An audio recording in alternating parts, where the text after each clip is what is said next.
Ninja Mind Control. Chapter 1. The Warrior Mystic. Levels of Training.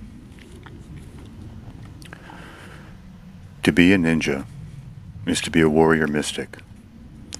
The meaning of this term is contained in the saying, to be a ninja, one must be strong, one must know, one must dare, and one must keep silent. One must be strong. The principal attribute of a warrior is strength. There are two kinds of strength, the outer and the inner. The outer strength is apparent and fades with age, while the inner is subtle, unseen, and eternal. The ninja may be possessed of either. Normally, the strongest individual will be the leader in any group of ninja with a similarity of purpose. This occurs naturally and without need for contest. Having trained and studied in the martial arts for long periods, the ninja are considered masters of weaponry. Furthermore, their skills and versatility are so great that virtually anything can be employed as an implement of destruction. This does not even take into account the ninja's lethal use of hands and feet. The ninja have both fighting ability and a high level of extrasensory acuity, which grants them a psychological as well as physical edge in any combat. They not only possess the strength of 10 because their hearts are pure, but their calm in the face of the storm often determines the outcome.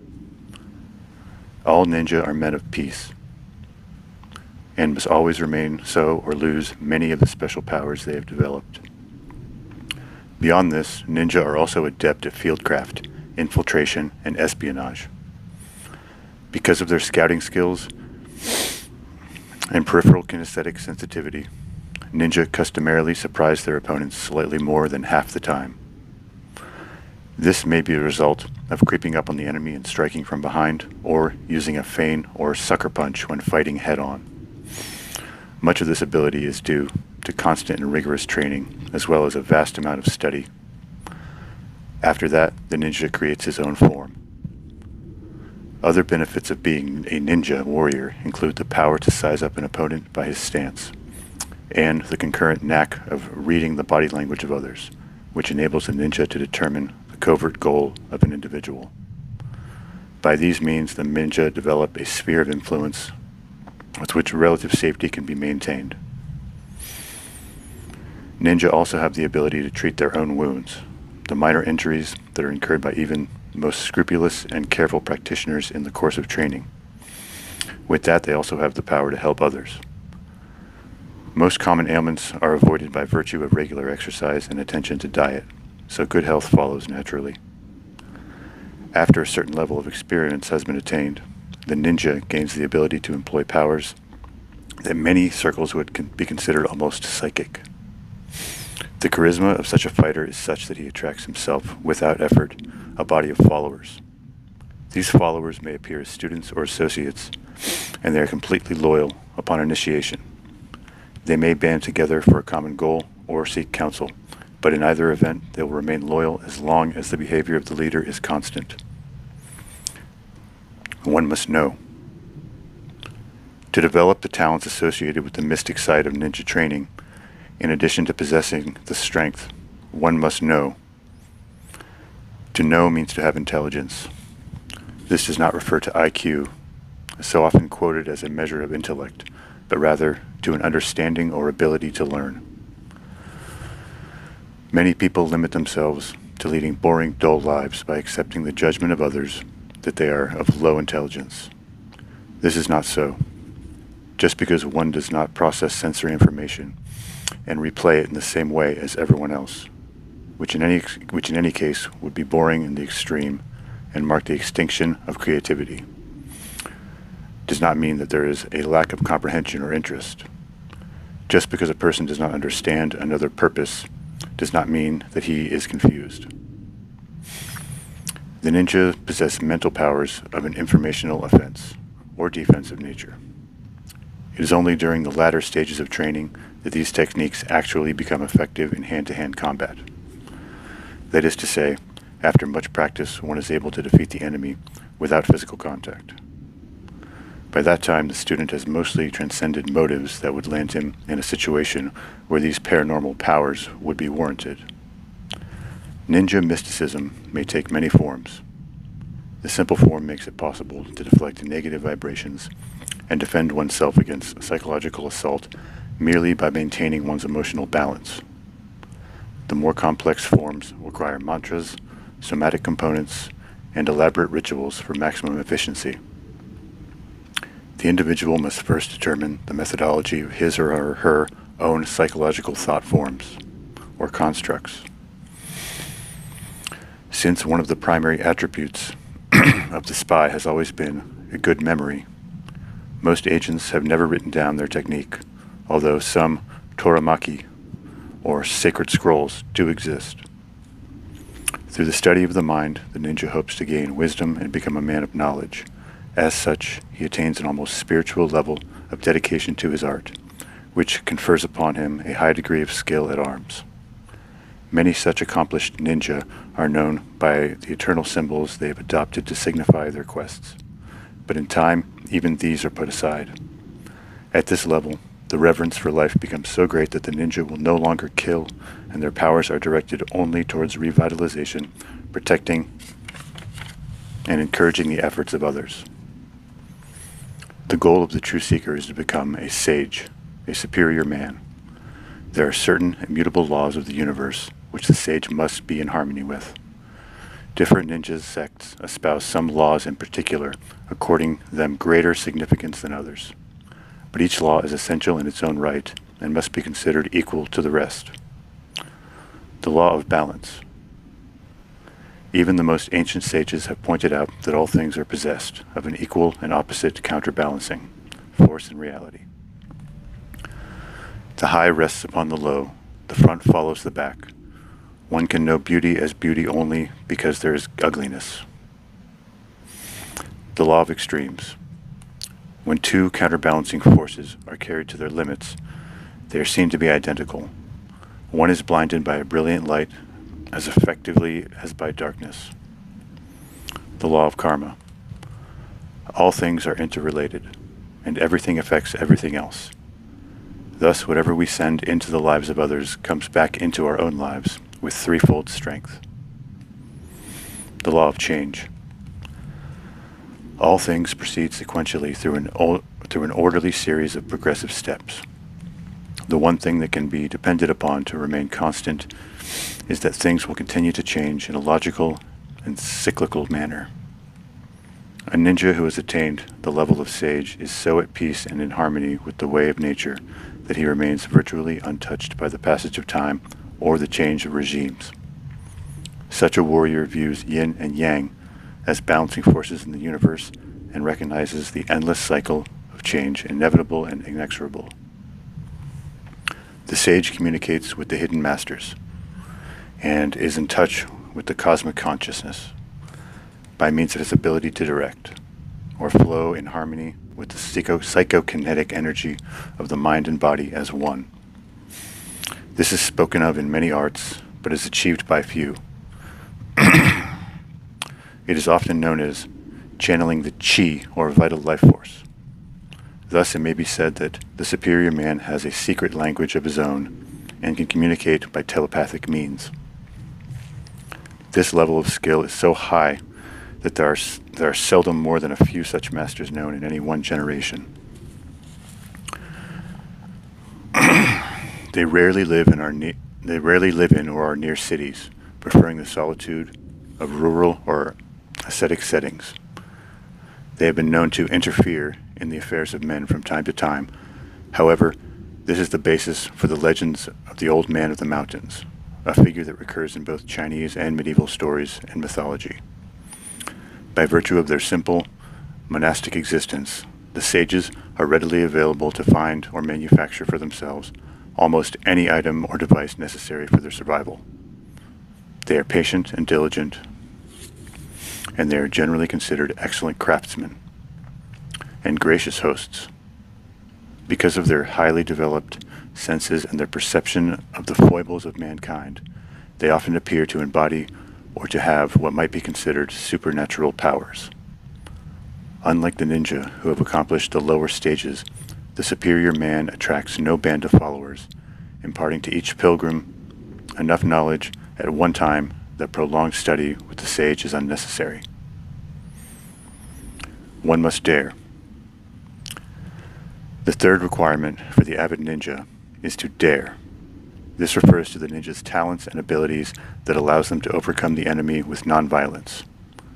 The ninja at this level are the agents in the field who are masters of the bloodless coup, those who win without fighting, the magicians of ninjutsu. Dexterity is their trademark.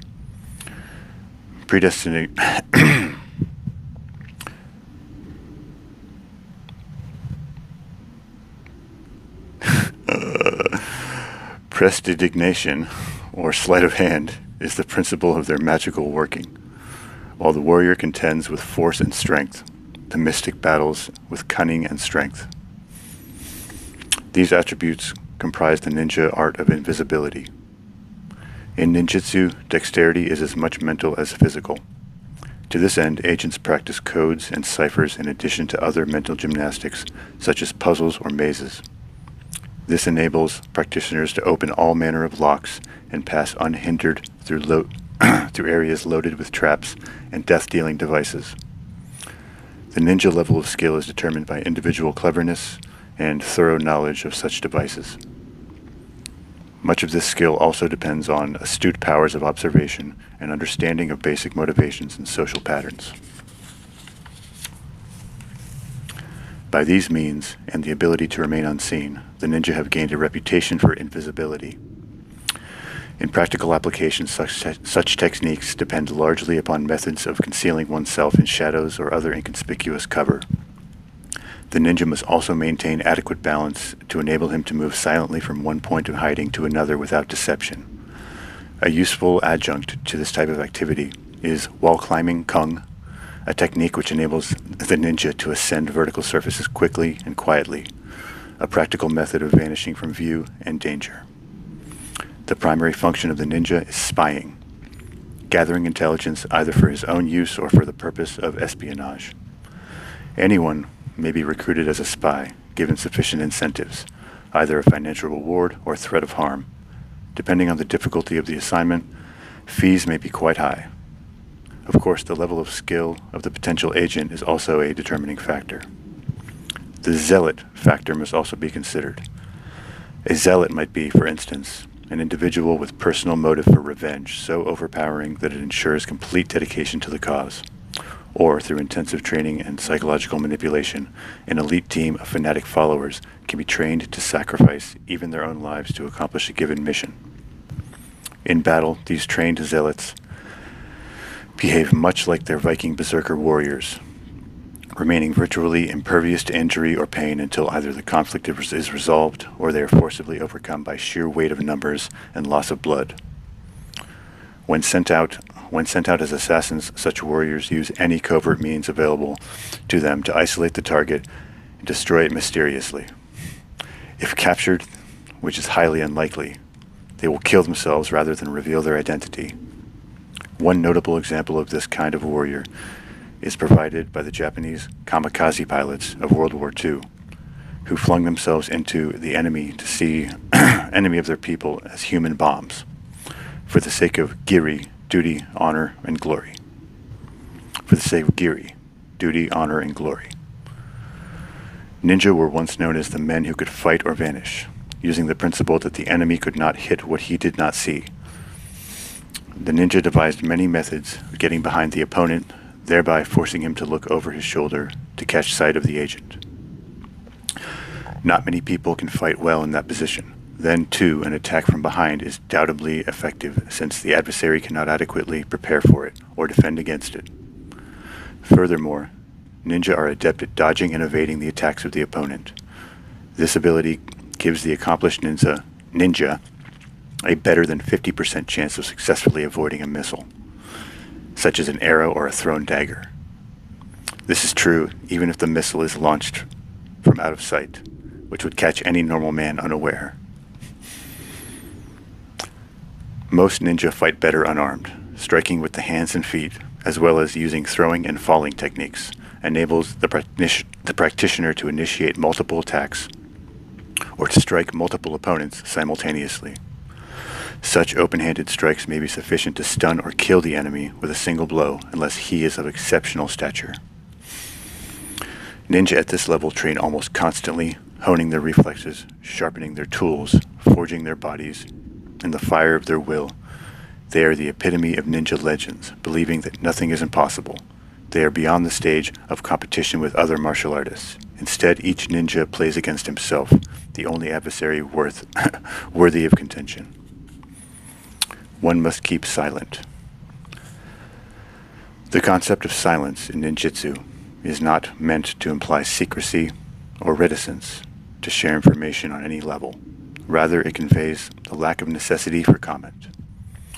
Those who do not need to be told and those who do not need to know seldom listen. Prolonged study of esoteric forces along with practicing the exercises that develop the conscious control of the energy centers of the body bring concurrently a subconscious knowledge and intuitive understanding of the forces of nature.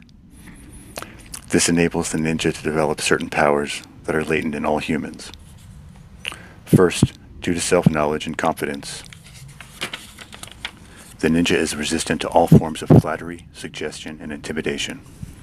The ability to mask his mind against interrogation and conceal the true motive of an assignment evolves simultaneously, thus leading to an implacable air of calmness and to the ninja's demeanor. Second, by controlling his body, the ninja can induce states of diminished respiration and heart rate sufficient to simulate death. This is the power of suspended animation of the Hindu masters. With this, the ninja acquires the skill of healing wounds by meditative means alone, if need be. These first two powers lead to acquiring the power of empathy, not only with other people, but also with pets and wild animals. Some ninja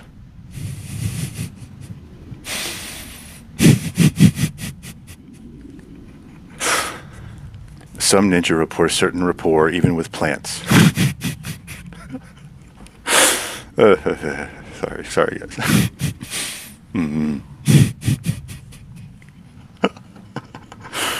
Oh Jesus. The first two powers lead to acquiring the power of empathy, not only other people, but also with pets and wild animals. Some ninja report a certain rapport even with plants. This enables practitioners to move in harmony with nature, thus rendering him invisible for all practical purposes.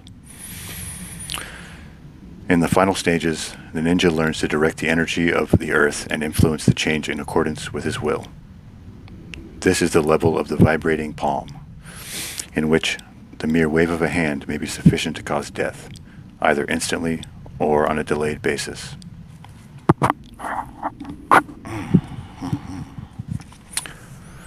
This is the foundation of the dim mak, or death touch. With an understanding of the cosmic forces, the ninja automatically gains an air of calm dignity. Any need to prove himself in battle is long past, as is any trepidation accompanying the initiation into the art of love by a member of the opposite sex. Until that initiation, the mysteries of the universe remain concealed behind an almost mystic veil. Thereafter, it becomes apparent that every being possesses all the latent elements of sexuality in one form or the other. This is seen as yang and yin. Yang is positive, masculine, and white, representing the right side of the force from above, and yin is negative, feminine, and black, representing the left side, rising from below. Yang could also be described as power, restless and in perpetual pursuit, and yin as love, passive and enveloping. Yin is ever circling yang, which is always striving to move forward. From this action is formed the whirling staircase of the universe. Each individual carries both aspects, yin and yang, positive and negative, within the self. When the electric energy dominates, the person is said to be more masculine. When the magnetic holds sway, the person is said to be more feminine. Few are capable of complete balance. Therefore, people tend to seek or fall prey to an energy that is complementary. This is the meaning of the phrase, water seeks its own level, and provides the foundation for virtually all interaction between humans.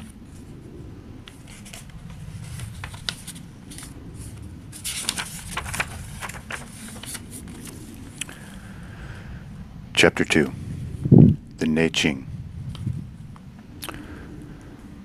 Before presenting the mind control exercise of the ninja, it is important to have some idea why they work. Therefore, I have started this section of the book with excerpts from the Nei Ching, the world's oldest known book on medicine.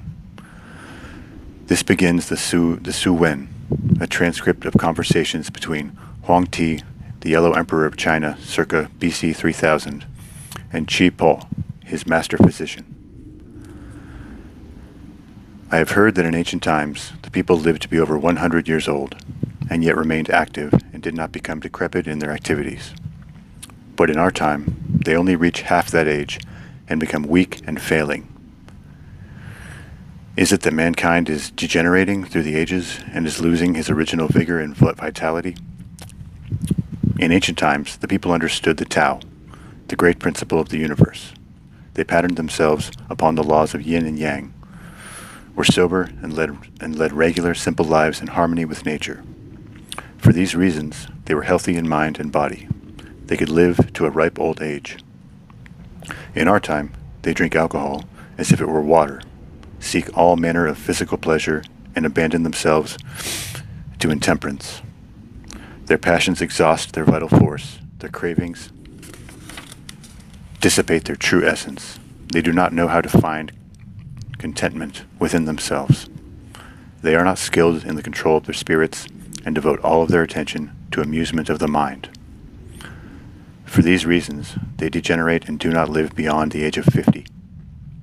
The sage teaches us to lead a simple and peaceful life, keeping energy in reserve, prevents attack by illness, guarding against desires, the heart will be at peace. So while the body may be fatigued, the mind is not. In this way, one may still reach the age of 100. Yin in the interior is the guardian of yang. Yang in the exterior motivates yin. Yin and yang are the Tao of heaven and earth, the laws of unity and opposition. The fundamental principle of the 10,000 things, which creates all matter and its transmutations. The originators of change, the beginning of birth and death, and the storehouse of all that is mysterious in the natural world. The treatment and prevention of disease must be sought in this basic law. Now the yin and yang have a name, but no form.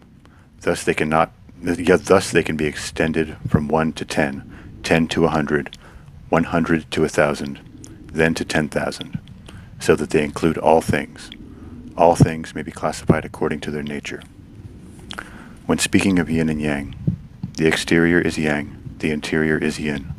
When speaking of the body, the back is yang, the abdomen is yin. When speaking of the solid and hollow organs, the liver, the heart, spleen, lungs, and kidney are solid and yin. The gallbladder, stomach, large intestine, small intestine, and bladder are all hollow and yang. Thus, the back is yang, and the yang within and the yang within the yang is the heart. The yin within the yang is the lungs.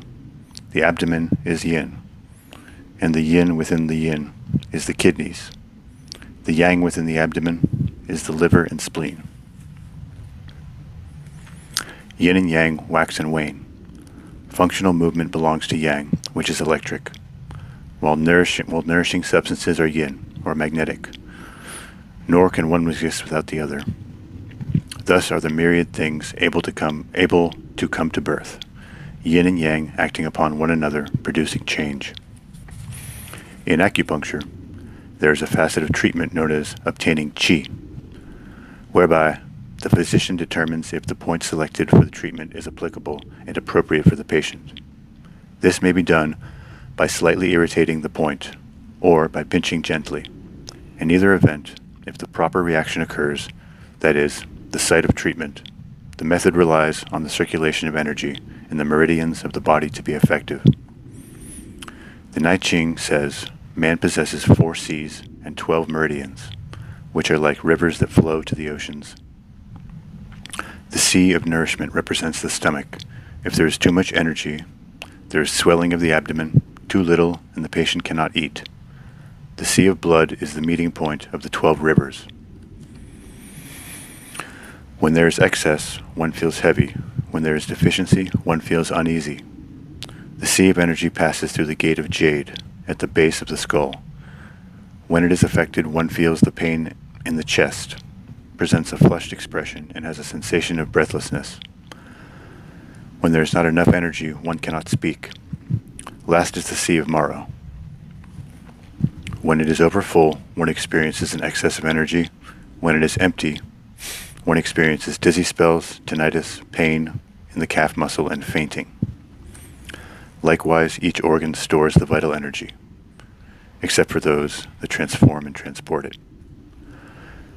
From these reservoirs, the ninja may draw sufficient power in the form of qi to perform his will.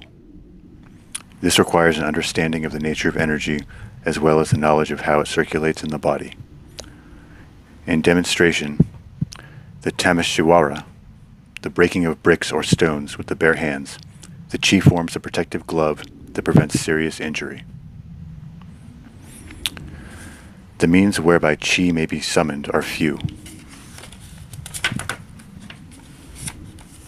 All obey the laws of acupuncture. It should be mentioned that one cannot truly direct the energy of the body.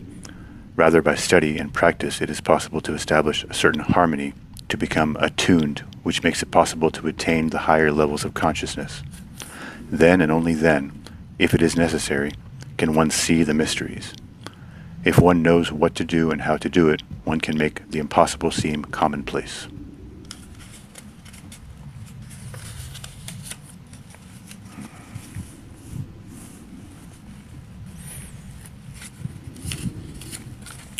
Chapter 3. Qi Kung Breathing Exercises. Essentially, Qi Kung is the art of breath control. Inhaling fresh air, one saturates the blood with oxygen. Through the device of mental imagery, which results in unconscious tensioning of the appropriate muscles, the charged blood arrives at the designated site, promoting the general health and well-being of the selected tissue. Even more profound effects are possible when one is operating on a hormonal level, and beyond that, on the psychic level. This is an art of self-revelation which is self-regulating and mysterious. All of the Qi Kung and Kuji Kiri techniques presented are specific areas, organs, and points. These techniques are derived from an ancient yogic and tantric traditions that predate recognized civilization. Each posture is designed to act on the body in a precise manner to improve the circulation. They can be used to maintain good health, heal injuries, and cure disease. Warning: these exercises demonstrated in this and in the next chapter are profound and powerful in the extreme, and the reader is most earnestly warned and cautioned not to attempt any of these movements without first consulting his or her physician. The channeling of vital life force in the body is not to be taken lightly. These meditation techniques are the foundation of the art of ninjutsu. They should not be performed in excess or to the point of fatigue. Do not overexert yourself. A ninja never strains. Collecting the qi.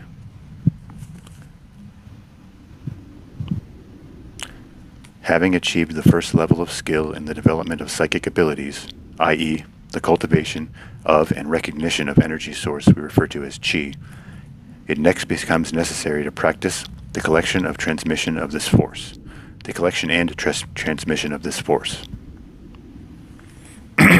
Filling the hara with qi is the first step. The Chinese classics refer to Inhaling, drawing the air deep into the hara, then holding the breath for extended periods while imagining the circulation of energy within the body.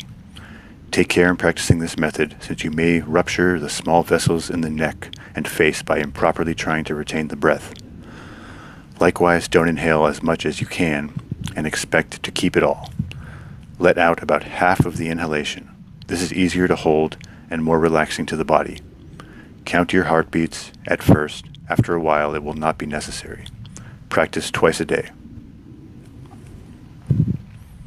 Okay, guys. Well, that's very interesting, isn't it? I'm going to take a little bit of break for my mouth's sake. How are you guys doing today?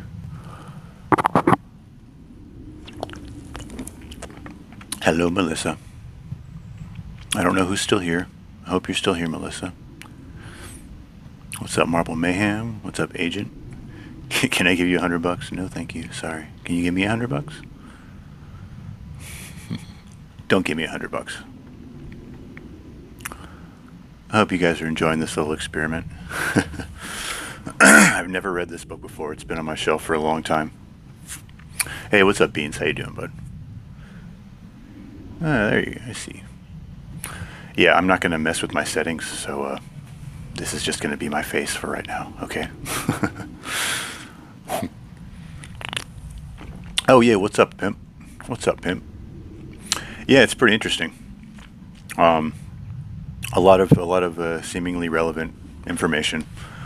A lot of stuff that seems a little bit, I don't know, a little bit dramatic, if I'm being honest. But I suppose the ninja are dramatic in their own way.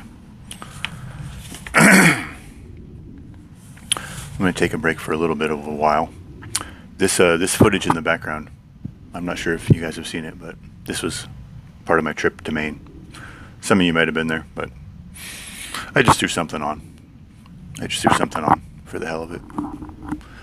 I thank you guys for hanging out with me so far.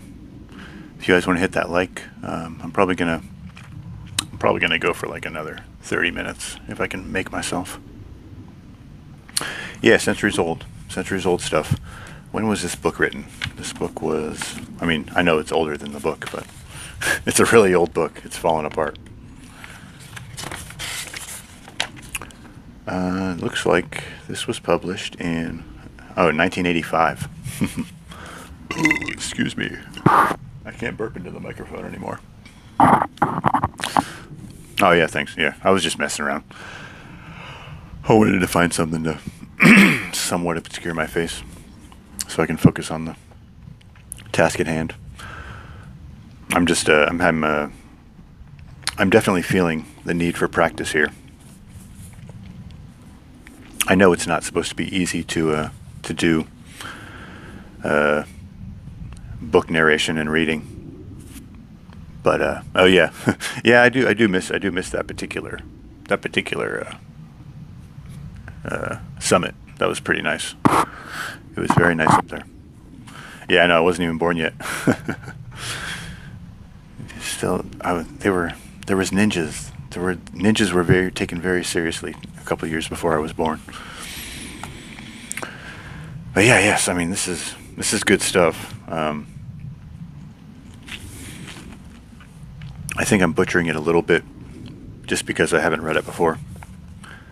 And I kind of went against the better judgment of reading at least a chapter at a time before you do the chapter, but it doesn't matter. This is just for my talking practice, and maybe somebody can get to bed. And yeah, if you just got here, everybody, welcome. We're just hanging out. I'm doing a little bit of reading, try to read some people to sleep, and taking a little bit of a break. It's a bit of a tough read. Some of these words are not words that I use very often. What the hell was that word? There was that word that tripped me up a while ago. It was like, it doesn't matter. It caught me off guard, though. Caught me off guard. The level of enlightenment that I seek. I meant the published date of a book. Yeah. No, I know. Yeah. I mean, it wouldn't be the worst thing in the world to take on some of these practices. I guess we'll find out. We'll find out what the hell these breathing exercises. Yeah. You guys, I couldn't. That's the thing that's getting me a little bit. Is like this book takes itself very seriously, and then like it'll throw like a curveball at you. It's like many ninja have developed very close speaking relationship with their pets, and some ninja even report relationships with plants.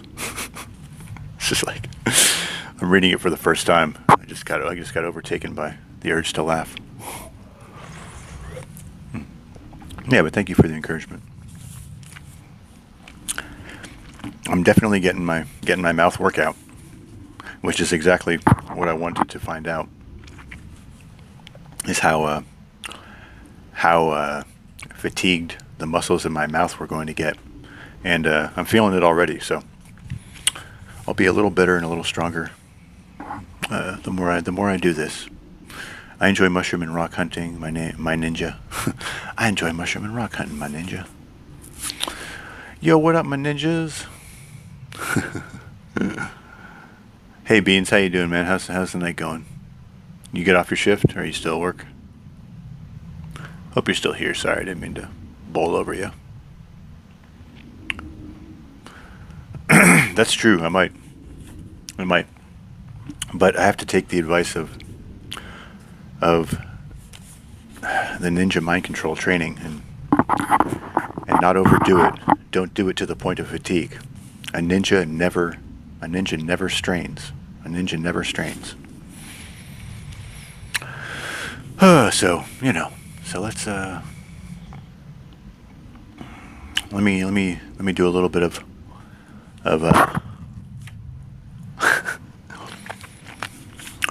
lip exercises here. Hold on a minute.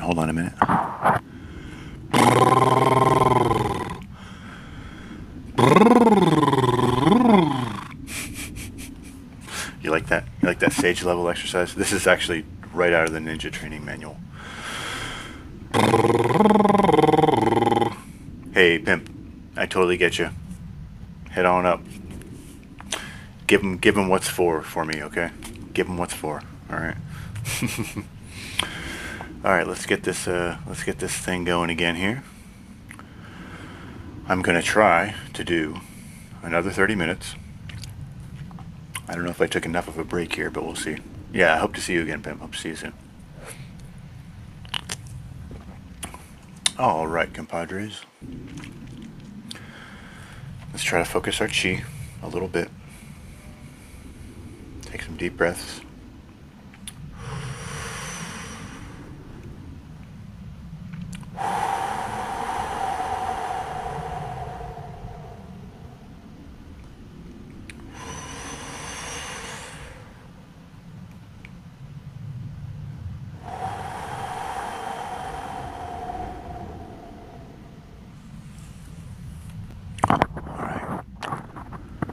Locked back in. Let's get it started in 8, 7, 6, 5, 4, 3. Continuing the section, collecting the chi. Having achieved the first level of skill in the development of psychic abilities, i.e. the cultivation and recognition of the energy source we refer to as chi, it next becomes necessary to practice the collection and transmission of this force. Filling the hara with chi is the first step. The Chinese classic refers to inhaling, drawing the air deep into the hara, and then holding the breath for extended periods while imagining the circulation of energy within the body. Take care in practicing this method, since you may rupture the small vessels of the neck and face by improperly trying to retain the breath. Likewise, don't inhale as much as you can and expect to keep it all. Let out about half the inhalation. This is easier to hold and more relaxing to the body. Count your heartbeats at first. After a while, it will not be necessary. Practice twice a day. At first, it will be difficult to sit for long. the legs will ache or fall asleep from lack of circulation. The hands may tingle or the palms itch. If this happens, fold the fingers around the thumbs to prevent the chi from flowing out through them. It is best to practice in a quiet place, but even then a leaf may fall. When these things are no longer distractions, merely noticed objectively, you have reached a level known as tranquility. That is to say, even sudden noises do not startle you. At that point you may hear a ringing in the ears, soft whistles, or whispers. You may see flashes of light or geometric patterns. All of these things have meaning to the seeker and manifest upon the universal plane of symbolism. Thus they are known to all, but not all know them. A word must be spoken about the concentration and repeated emphasis on breathing and breath control. Respiration is the link between conscious and subconscious minds. It is one of the few physical responses over which everyone has power. All the others, walking, control of organs, of digestion and elimination, and belching in public, must be learned, but everyone can hold his breath on command. Even infants do it instinctively, when dropped into pools of water to learn swimming. Further, respiration rates often indicate mood. Rapid and shallow breathing indicates fear. Deep and slow breathing suggests sleep. Conversely, altering the respiration rate alters the mood. By concentrating on relaxation and relaxing images, the student can program a calmer personality. The concept of qi may seem mysterious to the Westerner. The idea that some sort of psychic nourishment could be obtained from the air seems far-fetched until one remembers that the ancients had no way of describing the differences among nitrogen, oxygen, and carbon dioxide. They simply understood that air contained the vital force because when breathing stopped, so did life. By focusing attention on breathing, the autonomic and conscious nervous system established a rapport together, much like two dancers, and the mind and body are harmony. Much like two dancers, and the mind and body are in harmony. With practice, a high degree of control over the body can be achieved. Likewise, this leads to an understanding of oneself and a calmness and inner peace in one's daily life. If one learns nothing else, this power of relaxation is worth the time required to develop it. That itself leads one to all the other questions and answers.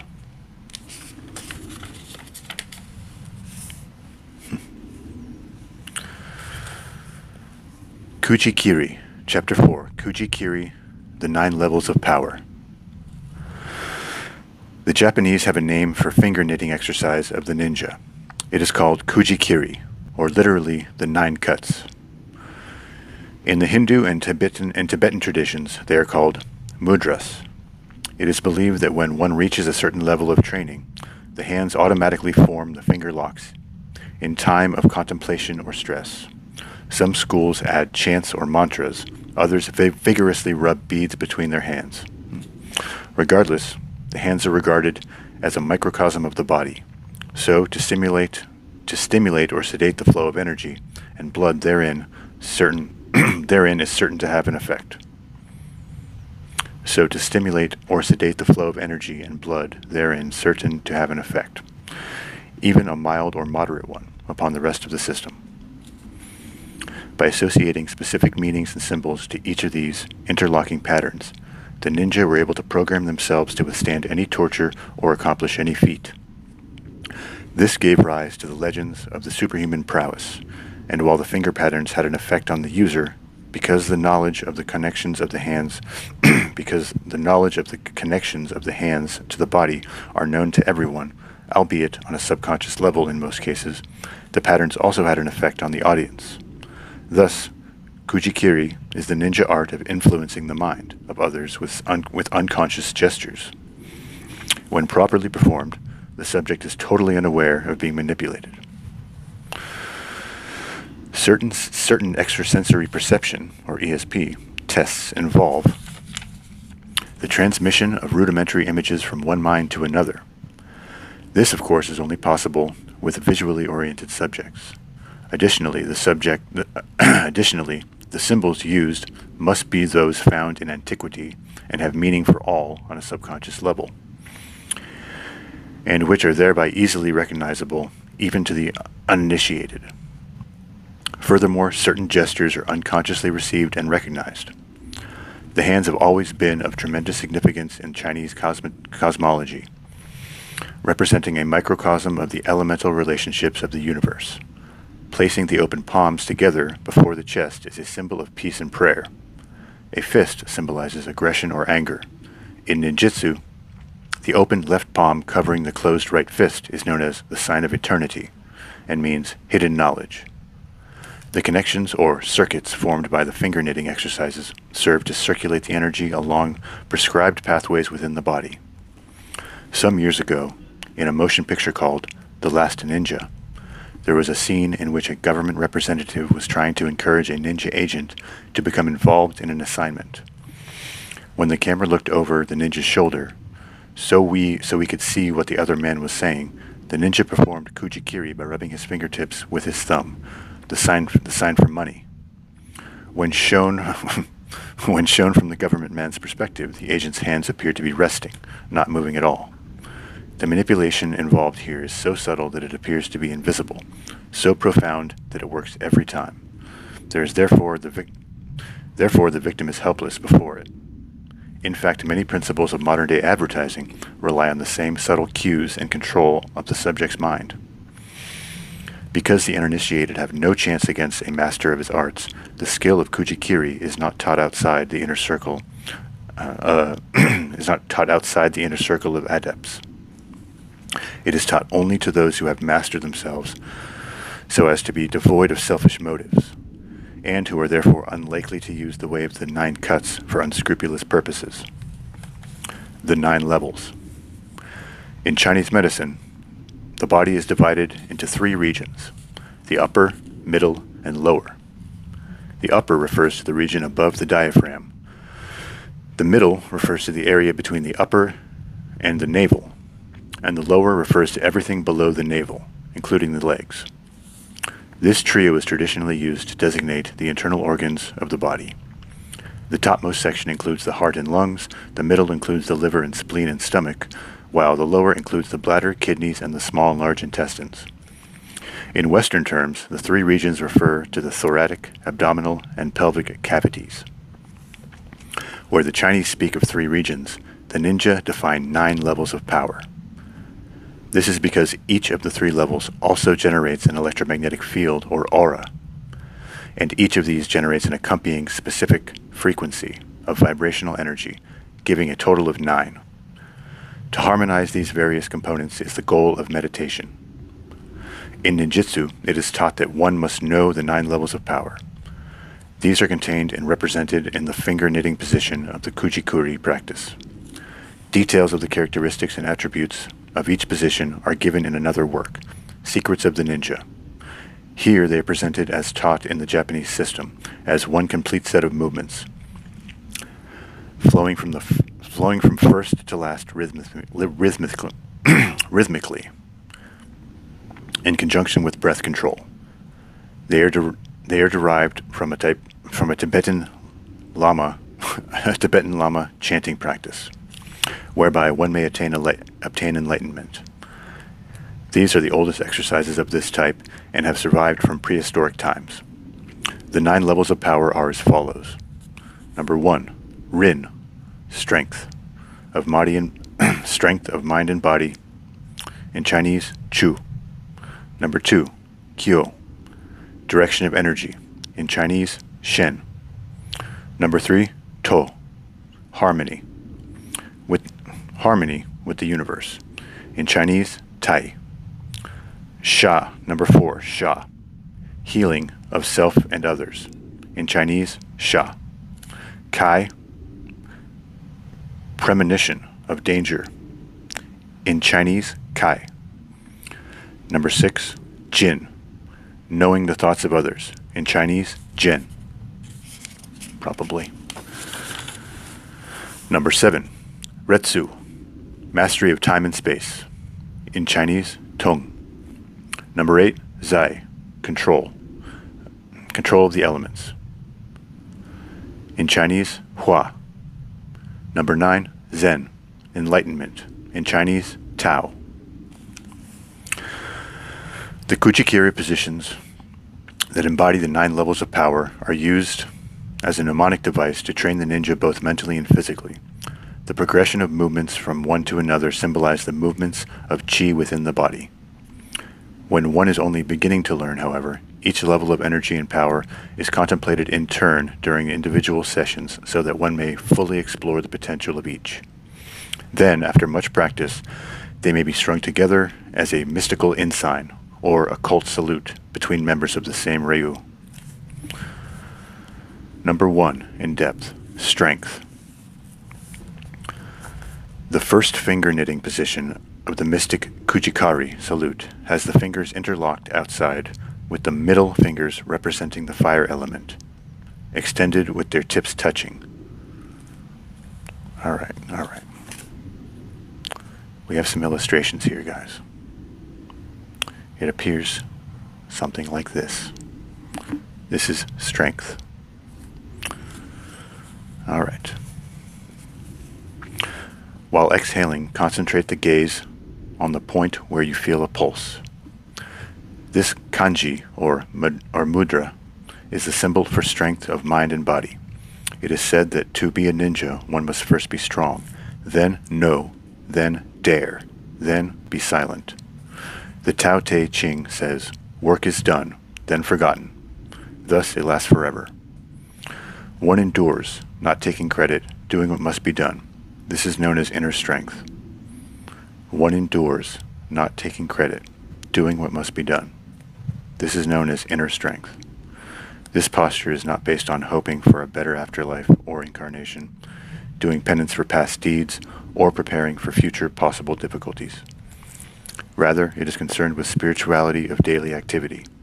To accomplish this, one must wait and take pleasure in the waiting.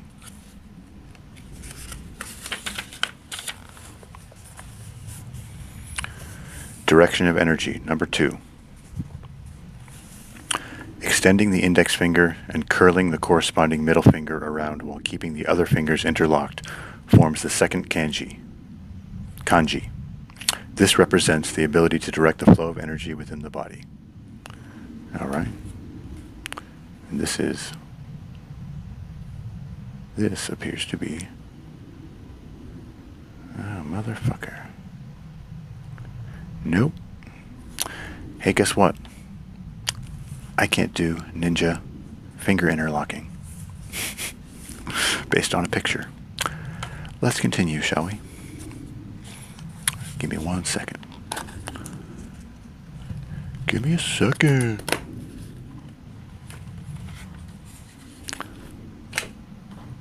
I need just a moment, y'all.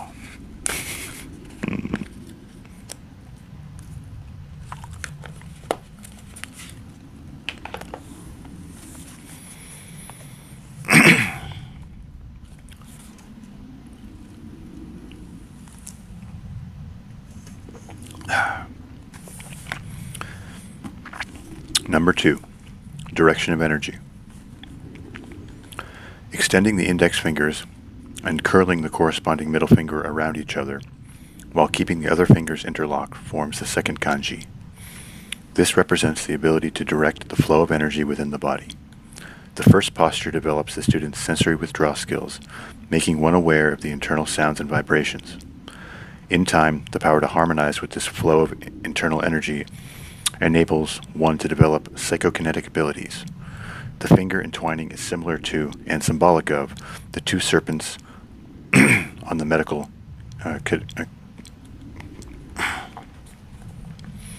In fact, this may have been the source from which this kanji was derived. In Hindu Hatha Yoga as well, there are 2 intertwining channels of energy that unite the various centers of power within the body.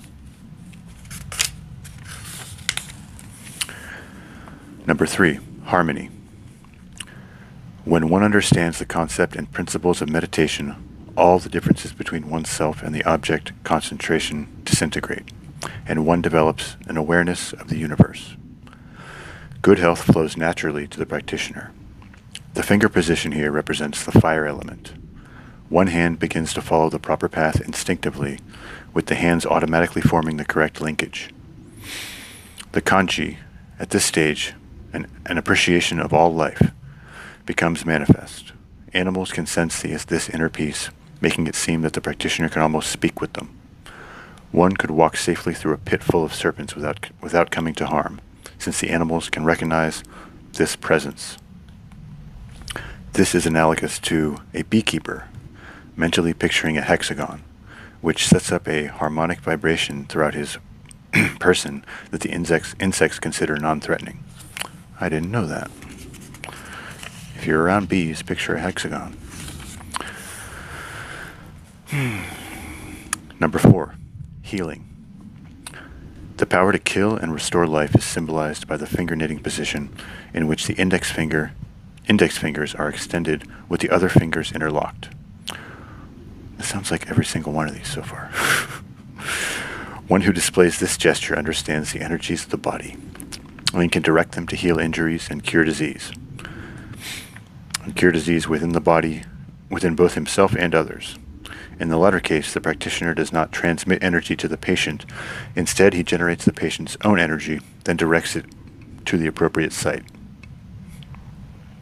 Thus, in its positive aspect, this kanji confers great healing ability. Conversely, it also confers the power to take a life as well. All of the vital points of the body and the internal organs are made vulnerable by this exercise.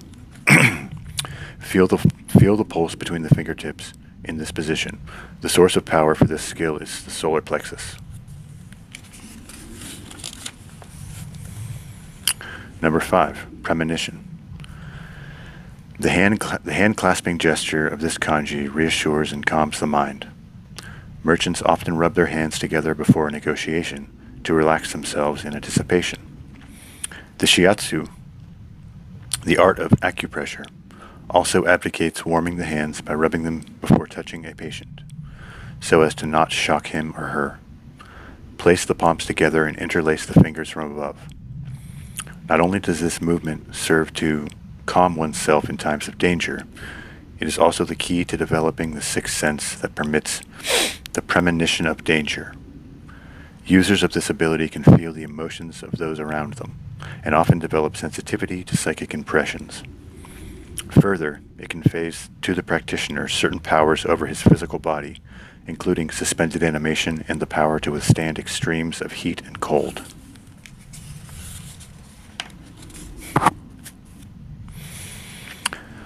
Number 6, knowing the thoughts of others. Point the fingertips down and interlace them. Then fold the palms down over the fingers by lowering the elbows and cross the thumbs. This gesture represents inner knowledge, signifying that the practitioner has a power to read thoughts of others. It signifies further that the validity of this mental impression may be confirmed by others' secret test. This is the Simon Jitsu, way of the mind gate, symbol for telepathy, which also permits nonverbal communication with other like-minded individuals. Concurrent with this ability, one also learns to form a mental barrier against the thoughts of others, and to project an impression that is false. This is called masking the intention. Persons skilled in this art make excellent negotiators and are capable of great empathy and compassion. Exhale while focusing on this hand position. Concentrate on listening to the inner voice. Mastery of time and space, number 7. This finger knitting mudra is formed by curling the fingers of the right hand around the extended index finger of the clenched left hand and pressing against the outside edge of the fingernail with the right thumb. In acupuncture, this point is known as shoyo, the young merchant point. Used in the treatment of fever and diarrhea, this method is to press inward strongly with a sharp object while inhaling for 9 heartbeats. And to do this 3 times. In meditation, one need only touch this point, the larger intestine meridian point, number 1, to remember it. In meditation, one need only touch this point, the large intestine meridian point, number 1, to remember it. This gesture imparts the mastery of time and space at a range of 3 to 5 and a rate of 3 to 5 feet, depending on the student's level of accomplishment. It is related to the third eye and can be employed to freeze an opponent physically. Oh, it can be employed to freeze an opponent psychically. Much as the kai does with sound. With multiple opponents, a sufficiently baleful stare can intimidate them long enough to permit an escape. It can be used then to suspend or hold time in proportion to one's degree of concentration. In advanced stages, it can be set to block a doorway, prevent pursuit, or slow action of poison or fire. Number 8, control. Oh, I can do that one. Control. What's up, Tyler? This kanji represents the control of the elements of nature. In this case, it would be more accurate to say that it is a state in which one perceives the way of nature and elects to act in harmony with it, rather than to imply that one bends the elements to one's will, which, of course, is quite impossible. The gesture itself is symbolic of the 1,000-petaled lotus, the actual cortical surface of the brain it symbolizes. Ah, I see. The 1,000-petaled lotus, the actual cortical surface of the brain. It symbolizes the physiological aspects that arise when hormone-enriched blood, full of the endorphins chemically produced by the body as a result of the meditation exercises, suddenly flow over the human brain, bringing a sense of oneness and profound well-being. Although the ancient physicians had no way of adequately describing such an anatomical phenomenon to their students, their intuition concept is quite accurate in all respects. Obviously, such an experience cannot be adequately described by mere words. Therefore, little more can be explained regarding this Kuji Kiri technique. At this stage, one attains true invisibility. Acting in harmony with all, there is no contention.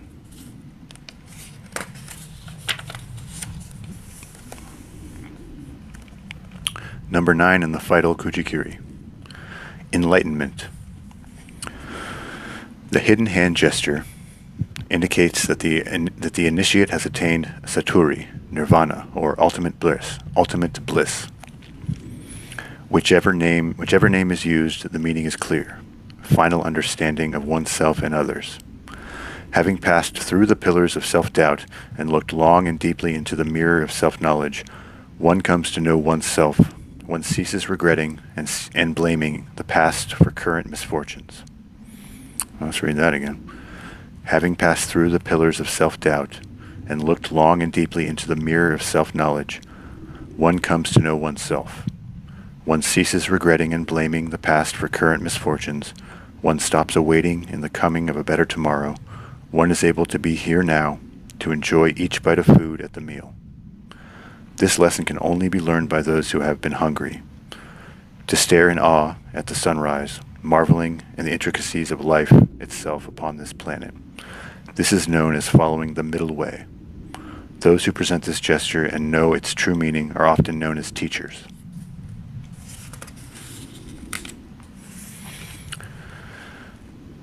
A brief summary of the steps in learning the Kuji Kiri, which, if you just got here, is all the hand symbols.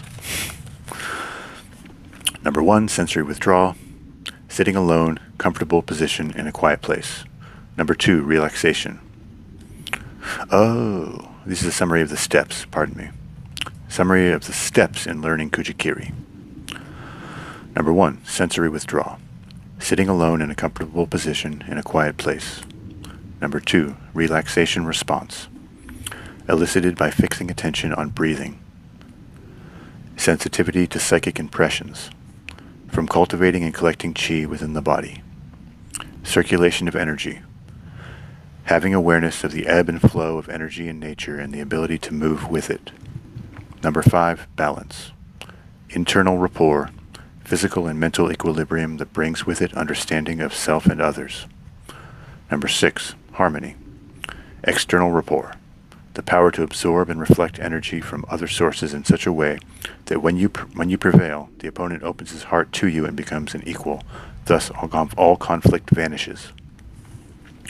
Number 7, application. Learning to do anything by doing it. The key is practice. Then practice and perseverance. Setting realistic goals and seeing things clearly. Sharing your knowledge with other seekers. Experiencing chi in battle.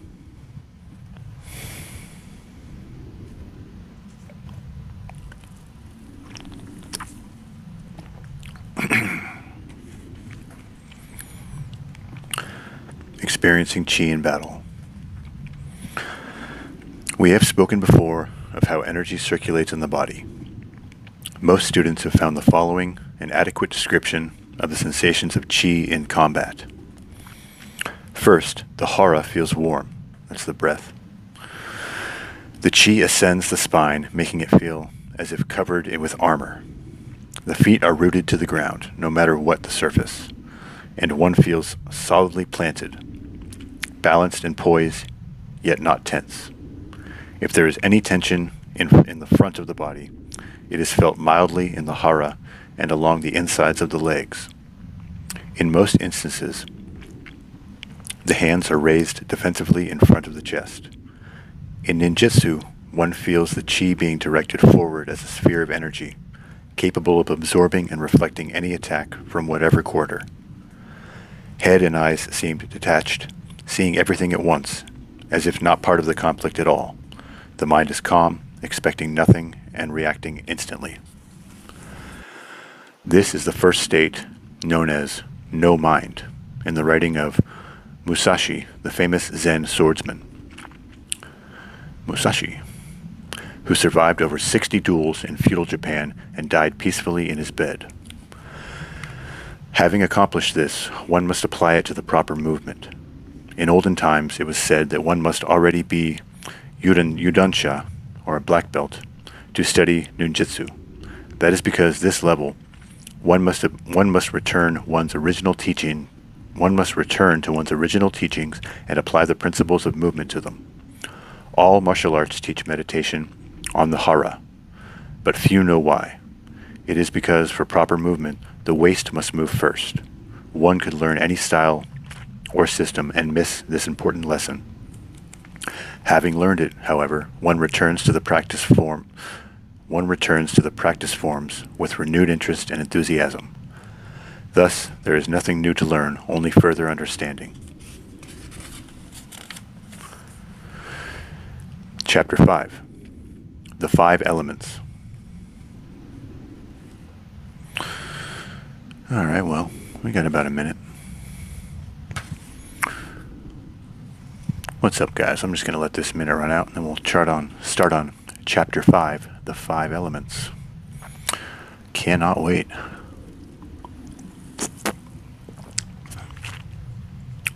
Do I have a diarrhea? Yes. Let us return to the appropriate hand symbol. Control. Knowing the thoughts of others. Premonition. Healing. Yeah, I forget where it was talking about diarrhea. It was like healing the mind and diarrhea. Yeah, it's good stuff. I'm reading this for the first time, you guys. So I've had this book sitting on my shelf. I think I got it in a grab bag a long time ago, but it's very serious stuff. What's up, Tyler? Welcome. Tyler's Midwest Rail fanning. I remember you, brother.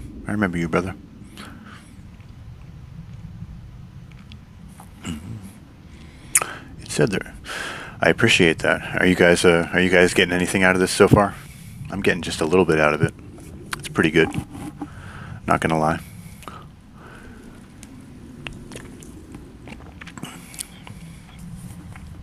I doubt I'm going to absorb the entirety of ninja mind control and all ninjutsu practices in one first time out loud reading. But it's pretty interesting, I think. Pretty interesting. Let me test something while I have you guys here. It's got these images on here. Yeah, that's what I thought. It's probably not worth it to try and show the images. But welcome, everybody. Welcome. I know it's getting a little late. We're just doing a little bit of out loud reading right now. We are reading from the classic Ninja Mind Control. It is a very serious book. It is all about ninjas and how to be ninjas, and what makes ninjas ninjas, and why ninjas are better than you, and why you should strive to be ninja. And as far as I can tell, it is correct so far. We should all be striving to be ninja. I'm going to get back to, I think, I'll do another 30 minutes here. Let's put 30 minutes on the clock. Everybody, if you wouldn't mind hitting that like button. Even if you don't like me, you could still hit the like button. And yeah, this is a totally different activity for my stream, by the way. I'm just having some fun practicing reading out loud, and I thought this would be a fun title to read. I usually do hikes. I do a hike in the woods. I usually hike around Philadelphia in the morning or the evening, one of the two. And we get out there, we see some beautiful nature, and we just have a good chat. Usually a pretty good time. So okay, guys, let's get back to it. Let's get back to this reading. Let's put 30 minutes on the clock. We just finished reading about the Kuji Kiri, which are the hand symbols that represent the connections to the body. And now we're going to start on Chapter 5, the 5 elements.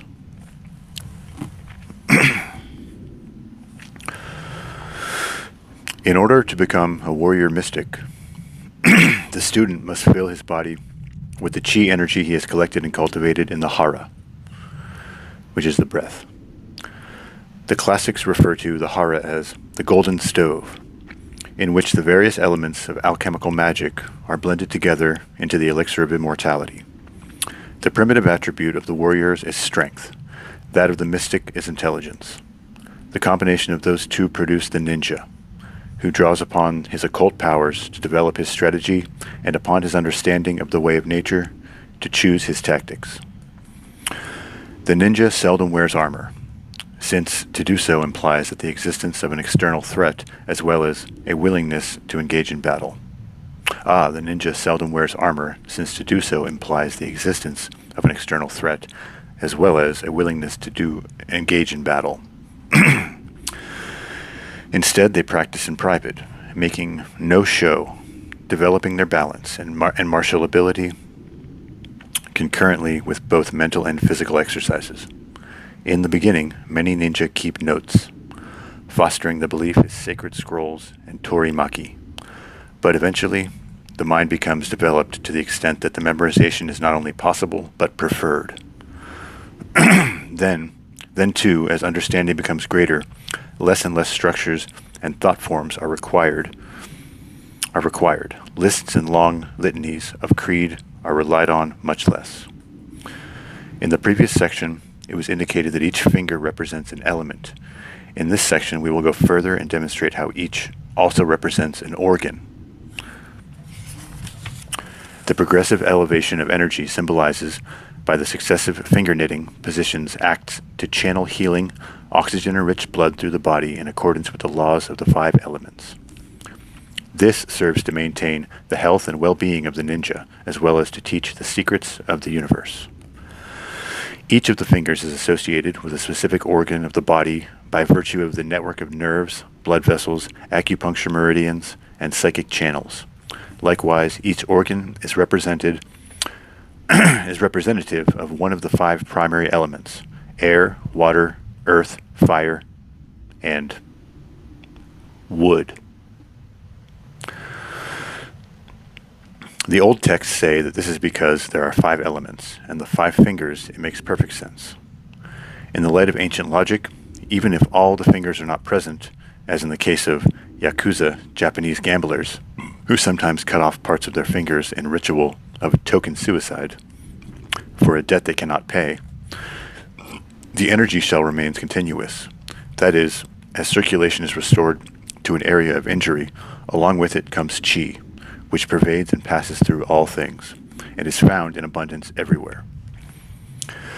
You should understand that the symbolism of gestures and the mental direction of energy is far more important than the physical act of connecting various circuits, although the gestures do tend to reinforce the practice and act as significant triggers for physiological and psychological responses.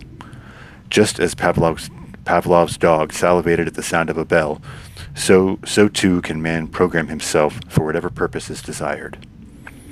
The elements are each represented by an exercise or special breathing technique developed either to tone up or sedate a particular type of energy within the body. These are called the 5 elements exercises. 2 require moving, 2 are static, and the last is a combination of both.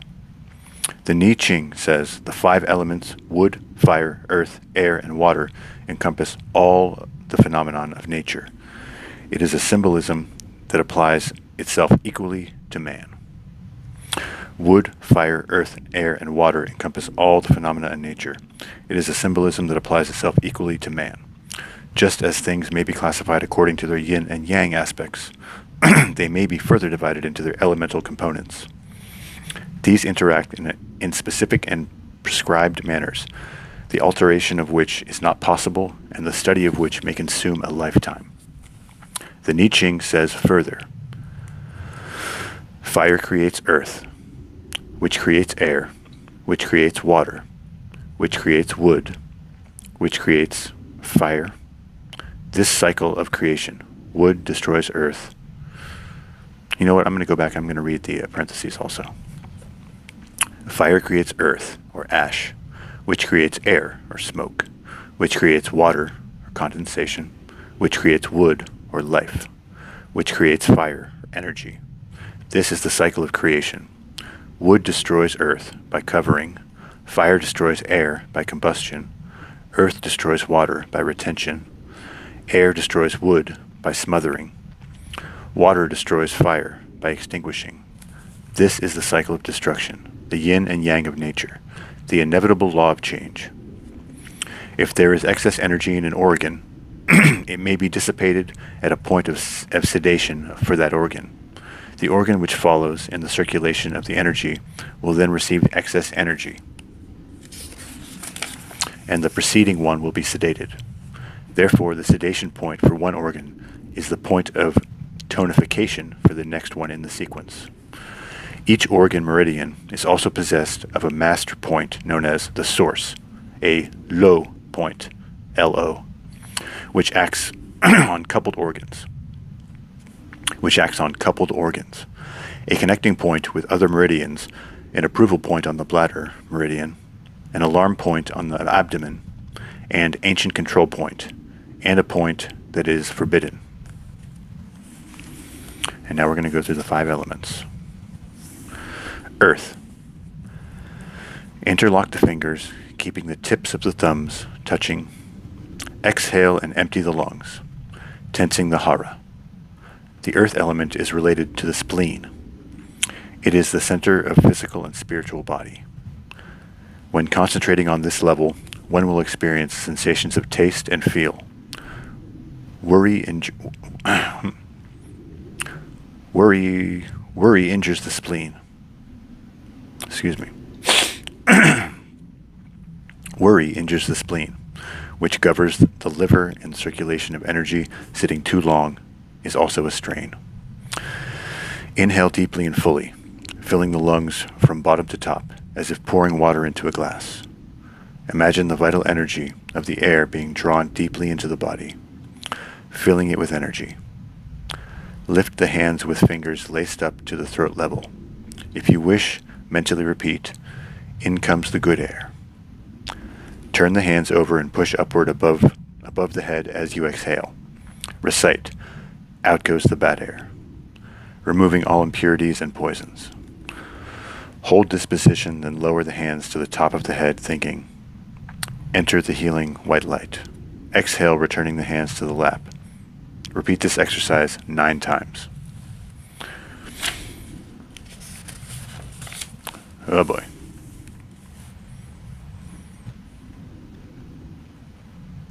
Water. Begin with the hands resting lightly on the knees. Let the hands float upwards as if suspended from the wrists, inhaling deeply as before. Then exhale, emptying the lungs fully as the hands lower slowly once again. Repeat 9 times. This encourages oxygen-saturated blood to be pumped to the kidneys, representing the water element, which heals and stimulates the power of the will. Water is a symbol of love, and fear as well as standing overly long are injurious. When utilizing this type of energy, one experiences hearing sensations sometimes known as the music of spheres. This technique maintains and invigorates the anti-specific immune system of the body. Do not overdo it. If one is ill or has allergies, this exercise is of great benefit.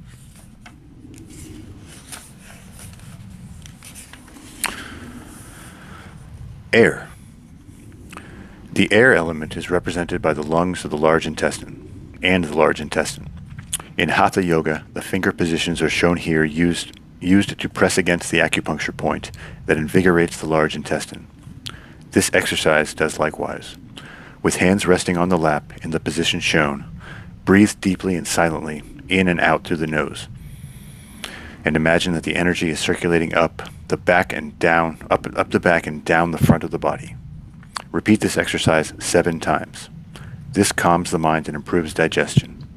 It also stimulates the qi, or the vital energy of the body. Lying down too much is injurious to this organ. The lungs are the yin, or empty side, while the colon is the yang, or full side, if you know what I'm saying. Fire. The heart represents the fire element. This is the site of psychic energy.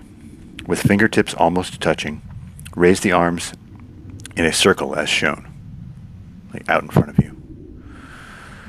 Inhale, imagining the energy entering the right fingers, passing through the heart, and exiting out through the fingers on the left. As you exhale, repeat 3 times. The physiological symbolism here is of the abdominal aorta and the ascending aorta. And this is wood. Wood is one of the 5 elements. The liver is the body's expression of the wood element.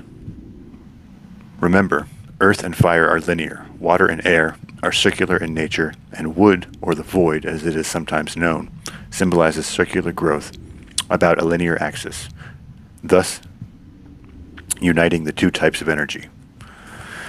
Inhale, lifting the arms out to the sides with palms down, then up above the head. Now exhale, pulling down an imaginary pillar directly in front of the body center line. Stop at the throat level, holding without strain 1/2 of the full breath. Look between the hands and imagine you are holding a ball of energy. After a while, you will feel tingling in the palms. Later, you may begin to see the energy itself. Repeat this exercise 9 times. Wood is related to the planet Jupiter, known even in the ancient times as and highly regarded in alchemical circles. It is the source of the spirit and the seat of higher self.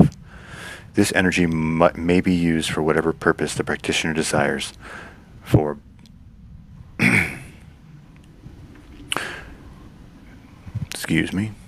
This energy may be used for whatever purpose the practitioner desires.